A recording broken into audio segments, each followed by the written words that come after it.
yo banda ko critiquer o banda ko finga biso to rappelaka kaka IDPS a rappelaka ba mabe obino bo salaka mais to sepeli ndengo kotina union sacrée na kata gouvernement sala musale monana puisque yo posala ki parmi bato ba banda ko critiquer ba action ya chef de l'état to lo bato to lo bate ndena zo lo ba vérité na finga mutu te il faut yaba ke mama bazaib ba yo wana pona vision nanu 1 le peuple d'abord 2 pour notre autorité morale parce que l'autorité autorité morale c'est Koufaki Kala batio wana te pour la partie batio pour le peuple d'abord à part le peuple d'abord tu dois travailler seulement pour la vision ya Mkonjambo c'est ça que Elo qu'on a ligné expliquer maman Bazaï voilà F Bazaï va pas critiquer mingi gestion moi na moka parti béton est-ce que tu penses vraiment qu'il n'est pas continuer nos sacré à travailler pour na Mkonjambo ka toi travailler pour na classe famille politique oui na sepeli makasi na linga ina répondre lobby na Top Congo pour na maman F Bazaïba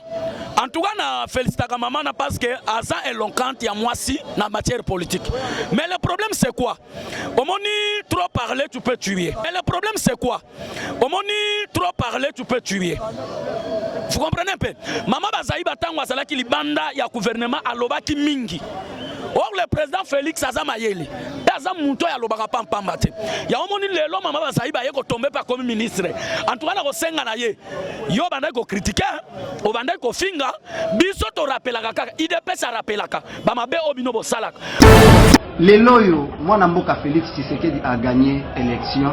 Bokoki ko sangana te na bosenga ba imboka pona ko sauver baibali ko kufa bututo moyi mama F Bazaïba. Tokoki ko sangana te na kati ya corruption. Na kati ya iniquité un président conçu dans la corruption mboka ekobeba ezali potopoto ye moko Félix alobaki toza bomoko mutu ya kolonga na bomoko komo na enani likama akozwa likama ekozongela ye moko alobaki bolimbisanga na salaki ba erreur nazalaki kolala pongi esalaki nga mais azana nuka na kati ya pongi yango na tolobi na ye alamuka pouvoir oyo azondima wana ezali cadeau empoisonné yo muto zwi toza même pas na mawana soni yo moko ke nazwi nanga 15% po balakisaki ye ba résultat balobi tala ozwaki ka 15% kutu shadari aleki yo mais tokotia yo wana po yo garantir ba intérêt ya continuité na biso azwi andimi yango nozoyoka bana bazoyemba Félix ateki mboka mpo na pouvoir na ye moko ekosimba te meme na nzango balobaka ngala moyibi. Maintenant que pouvoir est dans maboko peuple Toloba Bongo, MLC décidé ainsi que ba parti politique union so ils ont constitué la Mouka. Bakoti kozala prêt ya ko travailler na gouvernement oyo ya Félix Tshisekedi. Nasina répondre yo ke tokoyi ko travailler na kati ya corruption te. Na kati ya iniquité te. Soki ezalaka pona pouvoir bomonaki biso na réunion ya Senko le MLC avait dit qu'on participer na pouvoir wanate na nazalaki kolela comme premier ministre ya Kabila Félix Tshisekedi babandaki na nani na balibanga IDPS baye kozwa nani Chibala IDPS MLC alobaki partout olingi ba élection alors les bonnes élections. Soyez les bienvenus, notre chef fidèle ami internaute, maintenant sur Bazouli Bakoumala, mais sur votre chaîne, la meilleure chaîne du moment, la voix céleste pas Vini BATV. Merci de confiance sur Boussala Kabiso, toujours dans le magazine Yoga Base, en de Ramasuna Baïmoka. Par rapport à l'actualité politique, par rapport à tout ce qui se passe dans les pays, j'ai le réel plaisir aujourd'hui de recevoir pour vous Mboloko Nyamama, les trouvé dans Masolo. Par rapport, il y a sorti un gouvernement, l'Union sur peuple aujourd'hui, et bien mis sur Batou, Bamoni Bilonga Siré, la carte Union sacrée, et la carte gouvernement Union sacré. En plus, Babylone Père quand monsieur Zoni, trouvé tapé Masuna pour qu'il y ait un amont à couper sa bavine par rapport. Batou sur Balobaki qui est Bande Eliezer, tout le monde bangote, Bande Okisa pour se mettre tout le monde bangote. Papa Molière à lobby, lorsqu'il est sorti à gouvernement Kobima, ils ont joué Union sacrée et Koufa. Est-ce que Bande ko ba kozonga la partie politique na bango po Shadari pa lobi ki kalaté ba nyonso ko ta union sacrée ba ko pataka mbango ba kozonga na place na bango tout à pe masolo par rapport à Bukanga Lonzo masango eza ko pour la mboka kuna bato ko zo ko mema masango na kata Kinshasa za te peta mboka mobima alors que bana mboka baza ko fanzala qu'est-ce qui se passe na kati ya mboka mokonza Fachi Bertrand senga na amodi sima caméra fungla champ pote bande ko nyoso bazola na ngai ba mona invité na ngai lelo mwana mboka mbolo konya mama ele mbote papa mbote ndeko journaliste. Un mot gentil na tout bazola. Oui, un mot gentil na balandi nyonso oboyoka kambolo konya mama yele na bata makana likasa na sanzi ete po bo manga foza mayele makasi yango nde na féliciter chef de l'état tango alobaki kisalume banda or kisalume banda eza pona bazo bateza pona mutu wana na lobaki eza ka bato mayele ndenge président alobaki que non gouvernement eza gouvernement ba guerrier ça veut dire bilo ba ministre boza ba guerrier faut msale salama et mona na miso bato c'est ça sortir gouvernement au peuple congolais bazela qui a faire 2 mois les logo sortir gouvernement bimi ba ministre Sikabaye ya ba kalapé bazongi par rapport à sortir gouvernement na impression les années par rapport à ce oui pour ça nangai premièrement na yoki esengo pe nazo ko remercier chef de l'état ayoka ka PR moko base na peuple na yako comprendre que oui papa nyonso na ndako soki atie matoya yoki bana il faut ça là o eza posa mitema bana pourquoi na lingina lobani to lobaki tous les malfaiteurs o ba salaki na coalition o to benga ka accident politique toyoko tala tangu toyoko kota na union sacrée to mona ki bato belé ba mende ba keyi banani ngai pona nga na yebisa ki bato soki bo moni mende azongi na gouvernement bo katanga kingo bato batiaki tembe we mende sia longwe na obeteli solo nete mais problème ezani gouvernement bimi to sepeli makas parce que président de la république a peu privilège na ba maman mais na kosenga pe na ba maman lokola bo memaka bana 9 mois douleur wana ya lokola maman papa kufi mais maman zakana susha bana makasi na lingi na expliquer bino nini ba maman ndenge bo suba poster bo sala pon intérêt ya peuple puisque bino pe bo finga ki mingi be nom en cravate donc ça veut dire que ba papa le lobe nom en cravate belé ba kweyi ba maman bo suba poster voilà que le président de la république ndenga pèse privilège na basi oh tozo kozela kombo ya basi te na ministère mais tozo kozela misala et ça la nini et monana F Bazaï va pas critiquer mingi gestion moi na moka Fachi Bertrand. Est-ce que tu penses vraiment qu'il n'a continué nos sacré à travailler pour la mokonza moka toi à travailler pour la classe famille politique? Oui, na sepeli makasi na linga ina répondre lobby na Top Congo pour na maman F Bazaï ba. En tout cas na félicitaka maman na parce que Azan est éloquente ya moi si na matière politique. Mais le problème c'est quoi? Au moni trop parler tu peux tuer. Vous comprenez un peu? Maman Bazaï batangwa salaki libanda ya gouvernement alobaki mingi. Or le président Félix Azamayeli, Azam Mouto ya lobaka pamba te. Ya omoni lelo maman Bazaï ba yeko tomber pas comme ministre. En tout cas na ko senga na ye. Yo banda ko critiquer, o banda ko finga, biso to rappelaka kaka, IDP sa rappelaka. Ba mabe obino bo salaka. Mais to sepeli ndengo kotina union sacrée na kata gouvernement. Salamu sale monana puisque yo pozala ki parmi bato ba banda ko critiquer ba action ya chef de l'état. To lo bato to lo bate. Nde na zo lo ba vérité na finga mutu te. Il faut yeba ke maman Bazaï Batcheyo wana pour la vision à nous. 1. Le peuple d'abord. 2. Pour notre autorité morale. Parce que l'autorité morale c'est Koufaki Kala. Batcheyo wana te pour la partie. Batcheyo pour le peuple d'abord. À part le peuple d'abord, tu dois travailler seulement pour la vision ya Mkonjambo. C'est ça que Elo qu'on a expliqué maman Bazaï. Voilà, sortir gouvernement il tant que moi na mboka. Est-ce qu'ils appellent bato oyo moni que c'est pays na bangote o ba bebisi na kati ya. Bon, pour ngai problème yesa boy. Na lobaka bien, même na média na expliquaka bato. Ngai tant que politicien na zala ka kisekediste makila. Na betela ka bantivalere maboko te. Soki balingi to betela bango maboko to mona nanu musala. Au moment que ba ministre na musala nanu e bandité. Ce n'est pas le moment to ko féliciter bango. Il faut qu'ils saluent banda. To lingi to mona nda musala na terrain. Tant musala ko banda ndeto banda ko pointer te oyo asali kitoko. Oyo azama be ndeto to combattre. Mais pour le moment actuellement ba nommé bango. Actuellement il faut baba na musala totala. Ndeta on va okota na terrain bandi balé. Faut jouer à Kolongwa, vrai jouer à Tikali. C'est ça. Pour le moment to ko finga te to lo ba mabete. To sepeli pona bango nyonso il faut basala musala pona intérêt ya mboka. C'est pas intérêt. Et lo ko commenter en ça te. Mais ba kuma betanga matel mebele. Papa Moulia batamaki bandeko Eliezer batangamaki mais comment on a bango na kati ya gouvernement yo salone. L'histoire est une science qui étudie les événements du passé de l'homme sur la terre. Oui, Molière alakisaka kaka biloko oyo soki kuluna soki mutu sileti. mais ngobila zo yiba mbongo mboko kini bo perto ekufa Molière atikala ko filmer yango te et j'ai compris que Molière azali association ya ba malfaiteurs ya PPRD mais soka azali ki pona intérêt ya peuple congolais Molière akobima na TV soit a filmer biso liboso ya hôtel de ville aya fulu mogwe awa na bongolo a filmer pour trahir ngobila mais Molière asala kangote tala moi je suis contre avec ces papas en question hein. Oyebi muto ya trahila ba congolais ke bazaba miyibi eza Molière wana pona ba foi ba image soki congolais asumbi soit abeti mukinza ya a filmer ba image wana ke na ba pays étranger lelo biso libanda mboka to sana valeur te ba benga biso ba miyibi pourquoi parce que ba image ya papa Molière et ça c'est mauvais yango na senga kana chef de l'état ba chaîne yo yezoko bebi sa mboka ko trahir peuple congolais il faut nyonso ça la bloquer quand même eh mboka ni ezangi ordre boy ba Molière wana ba yana mboko yo je ne comprends pas ko trahir mboka na babiloko moko boy ezanga sens eloko nini ya ko yebisa biso aliena Kabila ayembela Kabila akumisa Kabila batona bazaba traître et ça passe ya et ça passe alobi une fois gouvernement bimi ezala malamoko okufa union sacrée. Ça veut dire que les députés ont poste été à Kobenda na yaki, au poste à Kobenda na yaki. Ngakutu na kosepela famille politique ya Kabila, baki na kosala gouvernement na bango na kingakati. Potondima. Na sengi ngana lobi bien. Famille politique ya ndeko Kabila comme ancien président. Bango be bakende basala gouvernement na kingakati. On ne peut pas blaguer avec le pays. Biso ba peuple congolais to saba naïfité.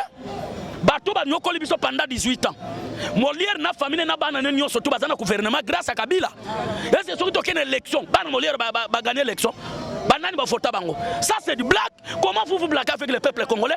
Mbongo congolais akoko lela matsangu, akole la fufu. Bazo futa ngonda ko mobimba 7 personnes ou 5 personnes. Ça c'est quoi? Ça c'est quoi mon frère? Ndeko les un peu moins ko lupango to yebi abunda pe na biso mais et pe kombo dimi. Non, mon frère. Biso tozalaka ba fanatique ya batute. Tozoko luka bato baza crédibilité basala pona mboka. Eliezer Amitungisate. On est ensemble, nous sommes en famille. Dans ce sens, nous sommes tous des Congolais. Tout ça pour te contraiter. Et puis moi, je félicite seulement le chef de l'État parce que toutes les provinces basent le ministère. En tout cas, félicitations. Hein? C'est ça que aux hommes que la province sinon sont libre. Les lois parce que maman qui pour le Kabengi bâtir ministre. Voilà que chaque année, nous va gagner. Chaque année, Congo va soaka. Mais c'est ça que le seul problème. Auto Sepeli, province, sinon, sur le col de ministre Nabango. Il faut pas passer la bonne intérêt Yamboka, pas soutenir Vision Konjambo, pour Moga Ken Liboso. Voilà, la grande question peut être tout là. Moi, Namboka Jama Kaoun 5 député à Union Sacrée. ABC Bango Boy. Oyo Kombo na Yoko Bimate, na liste de gouvernement, Abangate. Na ba société, na entreprise publique qui paie. Babanga tibele bakomo na wonye kobima bandeko balobi est-ce que kobima kombo na kati ya gouvernement za cop to za cop te pour so comme ministre okozo mona ministère to so comme binto ke bat national ozo pe mbongo national est-ce que wapi place ya peuple congolais na kati ya discours mona mboka na lingi na expliquer loko moko moni tango bo blaka kana Jean-Marie Kabunda to zonga ka muke azali mutu ya ko blaka na yete tokene nanu muke conséquence ya liboso to zwaka tangu batu babomeli biso papa numéro 1 ya parti nani oya maîtriser parti lelo toko matina pouvoir c'est Jean-Marie Kabunda papa Jean-Marie kwa no mona kazalaka na kanda même si pas ya bande kwa FCC wana parce que tous ces gens là o baboma batu ya IDPS baboma peuple congolais Jean-Marie Kabanda Kabunda seulement pour le peuple d'abord et jusqu'aujourd'hui ce type en question à cause du peuple ba longolien ensemble à cause du peuple ba bomele moine à cause du peuple Jean-Marie ba dékiliza quand même papa mutu asanga kama bete na vie mais pour la Jean-Marie président Kabunda tebotika totika qui fanatique na lobela mutu fanatique te mais na yebi Jean-Marc ba bien au asali pour le parti UDPS et comment on a pouvoir moi je suis reconnaissant na ça reconnaissant pena yebi sa Jean-Marie Kabunda avec Jésus un jour comme président de la République dans ce pays c'est une chance papa toi qui mutu azotombo ma élévation ya kanabi tumba botika Jean-Marc botika biloba loba na yebi ke bato bazoloba biloba loba na ezali bato alamuka na bato FCC c'est le temps hein? Pour na yebi Martin Fayoulou basangana na PPRD pour passer la bloquer na bango opposition ngana encourager bango c'est ça. De vos qui t'ont coupé mon gars, la Mouka lobby qui gouvernement aux organismes de réconfiguration à coalition FCC cash par rapport à ça au Kolobani. Bazor est fait. Tozongi Mouké. Fayulu ayebisa kibiso bo kabona na Kabila. Or ya bande ko sala bongo po baza ba partenaire na Kabila. Or biso doyeko comprendre que Martin Fayulu azalaki dauphin ya Kabila na 2018. Fati tangwa lobby na ko déboulonner système. Or ba déboulonner ka système te. Ba déboulonner ka belema weza na kata système. Qui est cet élément c'est Kabila na batu na ye. Tangwa déboulonner bango. Président Jean-Marc Alobi ba ko nanger. Bango ba penser ko kota la fleur bo bandi ko nanger. Non, Union sacrée ça vrai nange. Ba yena Union sacrée ba penser ko so ba ministère. Or ba beti bango nzango. Libanda pour comprendre que Fata Zamayel, c'est ça la politique. Fayulu aluki les sous arguments ni na ko yebisa peuple. Parce que biso jusqu'aujourd'hui to kabona na Kabila na bon terme. Kabila tikala sénateur en vie, titre honoraire. Moutaza déjà en fonction, c'est Fatih Béton, le commandant suprême, c'est lui qui gère les institutions du pays. Mais nous sommes un seul président, c'est Fatih Béton, mon frère, on ne peut pas blaguer avec le chef de l'État. Kolanda, monsieur secrétaire, il y a CDT, nazo expliqué, ce qui vous a argumenté, vous avez une école de formation et politique. Place Martin Fayulu à Bandela, Bozonga, Togo Ilaksabino, Ndengani action politique basala yango. Puisque Banda, Bobandi Soki, il s'agit la Mouka, Telema, Vanda, Tambola, tous mon réaction en côté, en tout cas, ah Wapena, Mawaple, Tolanda Nibilo Wana. Aujourd'hui, la vie à Union Sacrée un peu la critique, Toko, le Bandeng, mon amour, Kachedara, lobby, parce que le lobby, député Nyon Soko, Balanaki Miel. Nakata Union Sacrée, moni kunga grassement dedans, kalaté bado zonga, la famille politique na bango. Nazoko dresser message na monsieur Chadar, ndakala en question. Balanda biso bien. Ngai na ko préféré PPRD. Yesa la batikala ki ba député misatu na Union Sacrée babima. Babima. Kutu na kolinga baloba ke tobimi na assemblée libéra. Tokobeta maboko. Nandengeni. Oui, na linga expliquer. Tozonga Mouké. Chadar tozaki na coalition.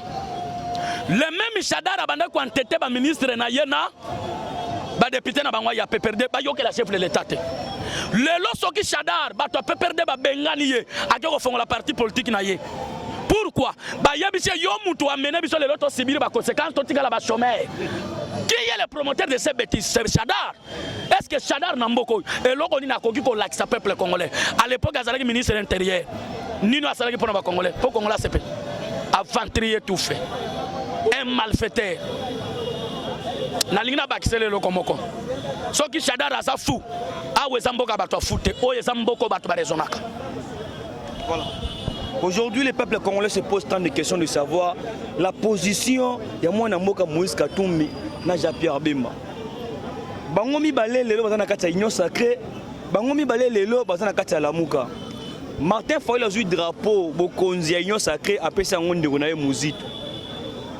Malamoko Mouanamoka Moïse Katumbi moi aussi je prends automatiquement la présidium il y a la Mouka. Comment on a que bangomi balé bakomi ko la bokonzi na la Mouka alors que bazana kati Union Sacrée. Ça veut dire qu'il y a un plan dedans un peu dans le kati Libanda. Qu'est-ce que tu peux expliquer dans Union Sacrée dans ce moment? Oui, moi dans ma personnalité ezarigman nanga pe appui nanga. Je regrette beaucoup tout d'abord pour Moïse Katumbi. Pourquoi? Moïse Katumbi retourne au pays grâce au président Félix. Voilà de un. Parce que nini tete monsieur Félix Katumbi azaka libanda mboka. Toyeba te ba welela nini na Kabila. Katumbi fa expliquer kabiso, Kabila bengana ka na mboka pona nini. Jusque là ayebisa bisote. Mais Tomonika ka président Félix a eu pouvoir à lobby exilé politique union sobosa nini bozonga. Katumbi azonga na prise de conscience. Puisque ce qui président Félix était Katumbi même bande connaît wana balingi bazo pe poste ministérialité. Azengra. Na lobby azengra. Wana na lobby ngo bolongola ngote azengra. Mais c'est Katumbi azengra. Et puis moi, ngai nazo de monsieur chef de l'État parce que tozo ko améliorer constitution. Ndengo constitution mboke lobby. Un étranger a koko soit pouvoir na Congo te. Et kozala malam. Article wana biso baziriste to ko vandela ngo. Pe to ko adopter yango. Parce qu'un étranger tel que Moïse Katumbi, c'est un étranger où il y a pillé dans le minerai en désordre.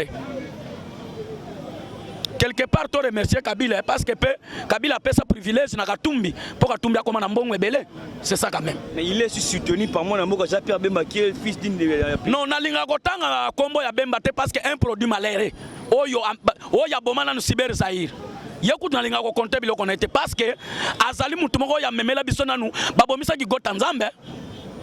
Mbemba sogaza mutu ya raisonnaka il faut zonga moke. Eloko ni ne kotsa ye prison. Ti lelo na Kabila na ye to yeba te. Il faut babetela kabiso pe mama solo wana. Que no Kabila kotsanga boloko cause ezala kiboy. Mais Félix netieni Kisegedi akufi pona nini? Pona ko bundela mboka. A cause ko bundela toloba te. Nazo panza teke ba yeba ke biso to yebaka. Etieni Kisegedi akufela pona mboka ba poisona ye to yebiango. To yebiango. Mais ba yeba ke malheur ekolanda bango. Ekolanda bango. Lelo yo Mbemba ke ko se retrouver na CPI. Mbemba yebisa ba Congolais. Wana papa déclaré tout s'arrête. Mbemba bimina balabala lobi papa maman. Oya ko bimisa mwana na balabala. À l'époque nazalaki mwana mokete. C'était 2005. Mwana nanga liboso na botie 2005 préfinant. Le loi kokisi 16 ans. Aza finaliste. Mbemba beta bor wana lobi papa maman boyeba ke oya ko bimisa mwana na balabala okutana na ngai igwe. Kabila linga ye kati toyeba kama kamwana nyonso to. Mais ba yeba ke des gens avant bango lelo ba ko étouffer peuple congolais ba betela kabiso masolo Kabila kotsa ye ce pays pona nini. Point intérêt. Deuxième chose, Mbemba zonga muke tango outi prison alobaki nini na sans insécurité. Grâce au président Félix. Abisi Mbemba oza mwana mboka, sois calme. Zonga na mboka. Mbemba yona palena na Gombe. Alobi kolala kawana. Papa, atoza démon. Même Moutema Mabesalaka. Il faut qu'on remercie Mouninga. Si aujourd'hui Kabila a un pouvoir, même le Martin Fayoul, il faut faire attention, hein? On ne peut pas blaguer avec le chef de l'État. De voir les deux grands politiques, les lots, j'ai pas dit désaccord dans mon konzambo. Est-ce qu'on peut dire que divorce c'est que la procédure à divorce? Bon, ngai na kosenga boy. Ceux qui va député ya Moïse, bazali ba Congolais. Ata Moïse a longwe na union sacrée. Bango bazaba Congolais, il faut basala pour intérêt ya mboka. Puisque ceux qui bango ba benga ba député grâce ya peuple congolais. Moïse, toyebi gaza colonien. Balinga to beta masolo secret. Est-ce que biso na Congo to zakana ba mindele? Tena une question. Yango moni recensement ezo sala bango passe. Tant que président de la République a lobby que toko kene na recensement. Toyeba qui est congolais qui non pas congolais. Ndo moni ba komi ko changer langage, bazonga na union sacrée et bazonga na lamuka. Ba yeba ke kola lamuka ezalaki nan. C'est Fati Beton a yebisa ki peuple congolais bo lamuka. Poto benga na kabi. Lelo Kabila za pesa libanda te. Pongi to la yango to lamuka kiti. Siko Martin Fayulu il faut changer likambu ya lamuka parce que lamuka kola na ngwa comme président de la République. Azupe batune ya lamuka na union sacrée. Banani c'est Mbemba na Katumbi. Na Matungulu. Voilà, aujourd'hui je peux dire la famine est quelque chose qui est tangible et palpable dans le pays. Affaire à Bukangalo, je m'en amboka. Masang eko sa Congo mobimba ezo pola na Bukangalo, je bana mboka to kufanzala. Qu'est-ce que tu peux expliquer bani bazola na par rapport à ces dossiers? Mutema mabe futakate. Na yoki posa na lela. Matata yebisa biso Bukangalonzi mabele wane botaka biloko te. Mais je regrette beaucoup. Na yebite parfois Kabila tango azalaki étranger yango bakoko ya kuna balobaki te. Kabila lokola za étranger soki bolonia wa biloko ekobota te. Na comprendre ki bongo. Mais tala to souffre congolais président Félix. Ba kena Bukangalonzi papa ba beti ki salu. Msale salami. Et puis monsieur le président de la République na zo senga di muke. Ba combattant bazana misalate. Mais notre problème c'est quoi? Message au bolongolangote. Notre problème biloko Bukangalonzi zo pour la niveau wana on dirait mutozangi base. Monsieur le président de la République zonga muke na base. Même biso moko base to rappliter Bukangalonzi to pikoli baboro wana peuple lié. Dans la bateau bazo rendre biso mauvais service. Nyonso wane za moko ya kobebisa vision mkonza mboka 6 000 tonnes de maïs Nous sommes les chef de l'État. Aujourd'hui, peuple congolais sont souffrir. Et soit lipa ya kolia, et soit masangu. Mais la bukanga longe bimisi 6 000 tonnes de maïs et poli et baby au moment que les chefs de l'État azali yemo côté azana session na bato bazo travailler na ye. Mais ndenga ni autorité o bazo aider chef de l'État te. Na yego comprendre que non. Tant bazo baby suffisant chef de l'État, c'est que bazo linga peuple congolais te. Yango to senga na sama lukonde. Papa ndengo bimi premier ministre. En tout cas to senga yo boye. Ilunga rendre biso mauvais service. Telle affaire ya bukanga longe nazo beta mbela monsieur Sama Lukonde soki bino ba ministre bo miyoka ka kilo pona ko tamolo kolongola masangu ba kombata baza libre baza na misala te ba kokota na bilangwana ya bukanga longe ba longola biloko peuple congolais ali ande Fatibe Kabila Kaya Fayuluze Oboyolo masolo nde yangwana batika mutema mabe na regretter affaire à Bukangalons, balona qui biloko bien, mais est poli en désordre. Nanya koko aider chef de l'État. Moi je regrette beaucoup. Et puis salinga y passe, peuple azole lanzala, mais biloko ezo polana kate langa. Ah, tobuki ndika, mais mino akwele landike zate. Oh my God. Lisese wana il faut président comprendre ango. Ndika yango tobuki, mais mino akwele langwe zate. Nani oyo akwe isi biso, potoli ndika oyo te. C'est Ilunga, c'est un malfaiteur. Parce que bande kotale là, nani autorité morale. Qui est autorité morale? C'est Mande Fapembe. Boyebi bino nyon surtout. Ya on a expliqué bino. Ilunga il faut ala kisabiso. Pourquoi? Affaire à Bukangalonji, biloko et polybongo. Voilà. Tout d'abord masolo par rapport au gouvernement provincial awa. Bataki monso mo sensible pour na mona mboka Godin Poy. Ba député to Kinshasa ba lobi gete Godin Poy fatika na place tant que président de l'Assemblée provinciale. Oui, naza contre na nyonso wana. Oui, il faut une institution mboka ezala na changement. Ngana kosenga même na oui, na lobby naza contre. Na zongali maloba. Ngai naza contre.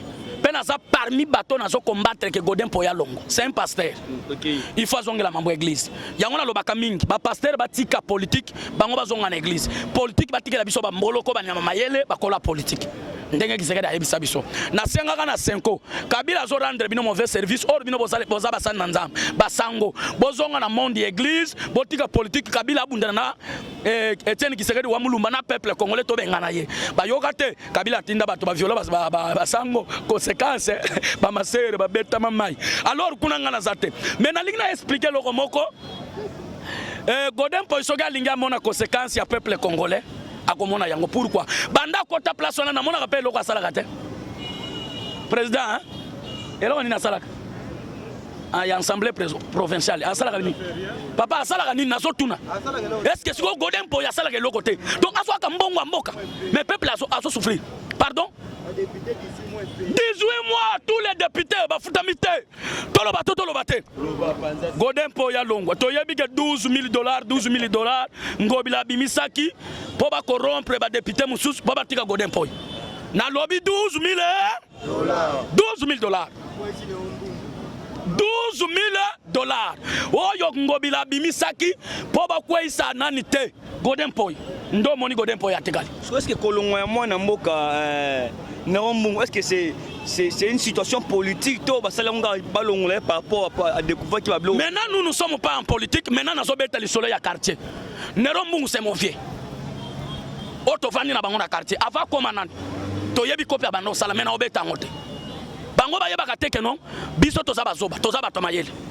Nerombungu c'est mon vieux. L'avenue de la paix. Nous parlons na bango likolo ya biso na se.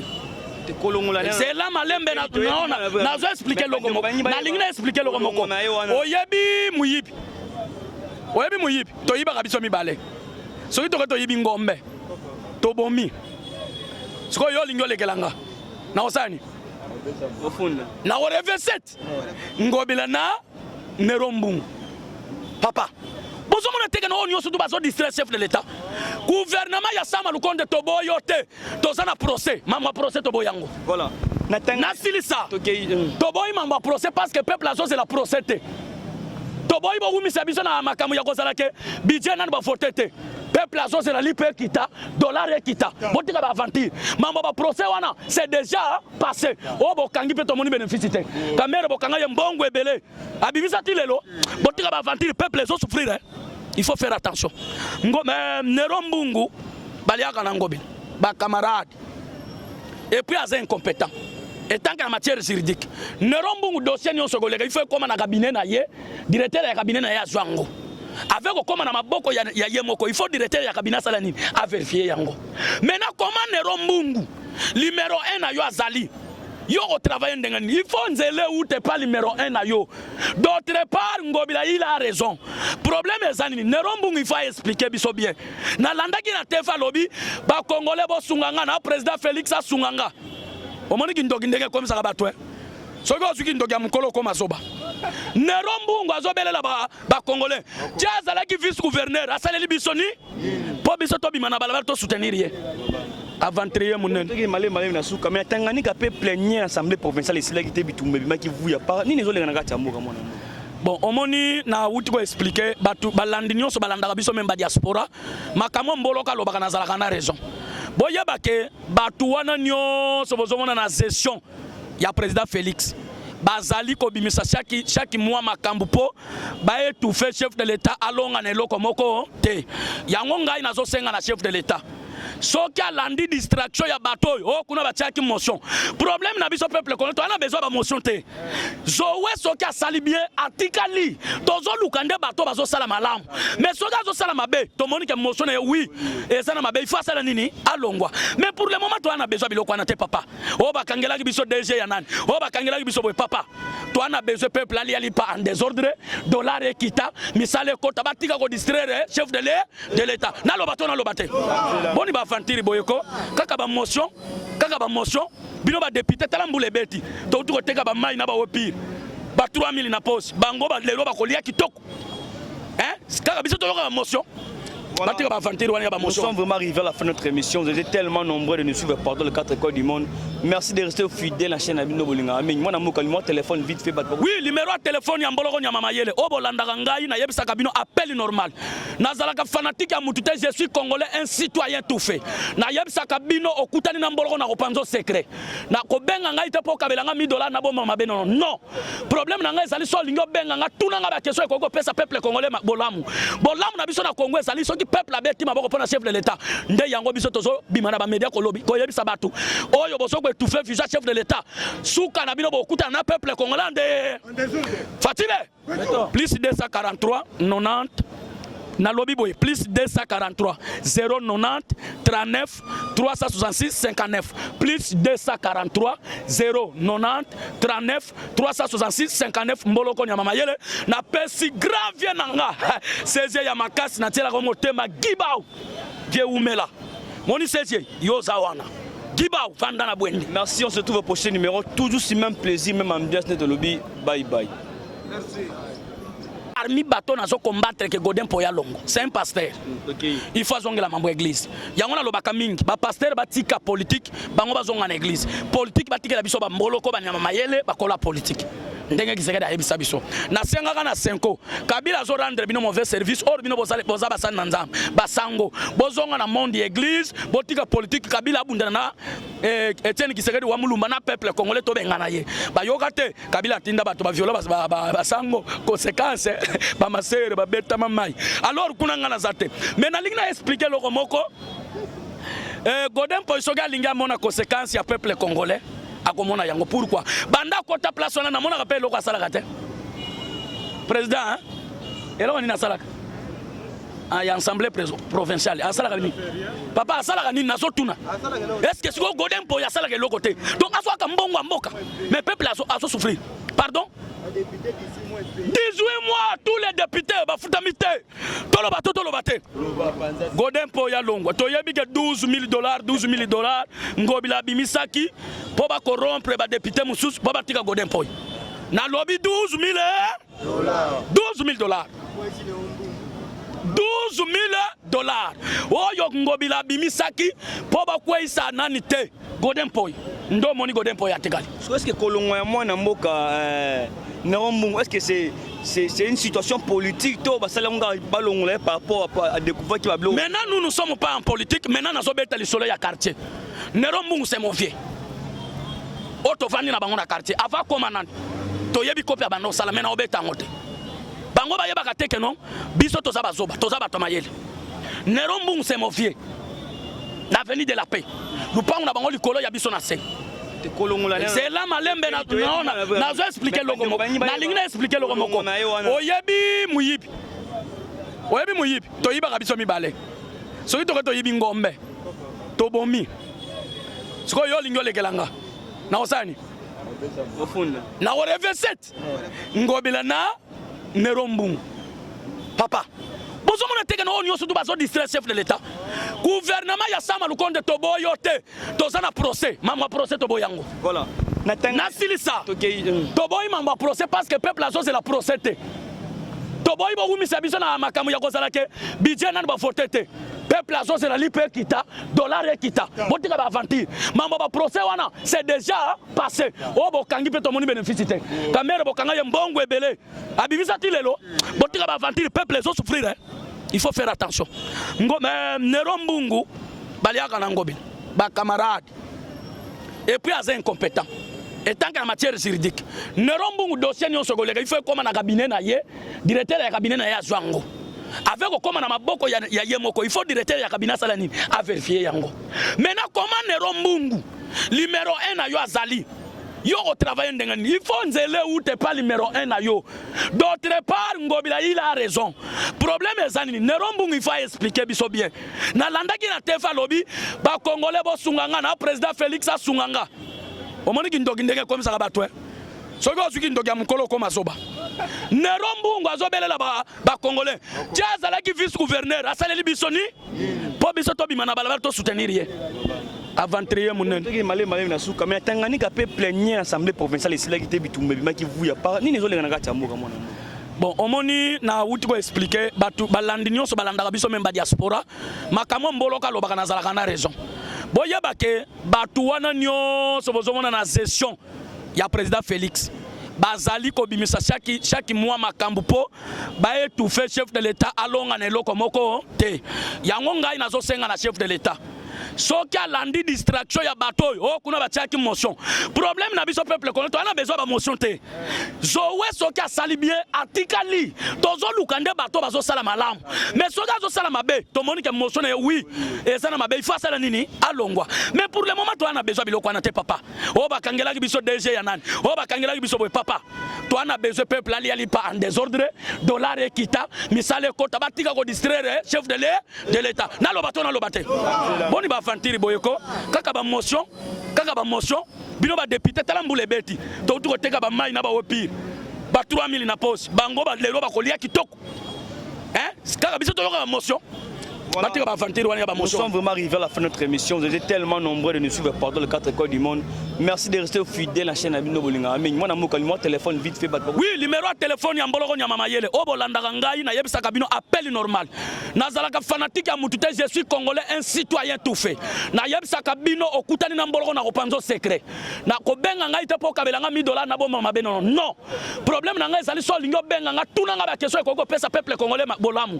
Bolamu na biso na Congo ezali so peuple abeti maboko pona chef de l'état nde yango biso tozo bimana ba media ko lobi ko yebisa batu oyo boso ko étouffer visa chef de l'état suka na bino bokuta na peuple congolais nde fatile plus 243 90 na lobby boy plus 243 090 39 366 59 plus 243 090 39 366 59 mboloko nya mama yele na pesi grave nanga seze ya makasi na tela ko motema gibao je umela moni seze yo zawana gibao vanda na bwende. Merci, on se retrouve au prochain numéro toujours si même plaisir même ambiance de lobby. Bye bye.